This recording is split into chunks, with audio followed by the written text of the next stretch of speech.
தேய்பிறை பஞ்சமி திதியில் பிறந்திருக்கின்றார்களோ?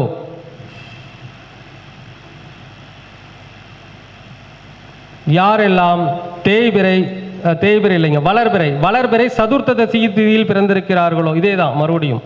வளர்பிறை சதுர்த்ததசி, தேய்பிறை அஷ்டமி, தேய்பிறை பஞ்சமி திதியில் பிறந்தவர்களுக்கு சரியான வேலை அமையாது.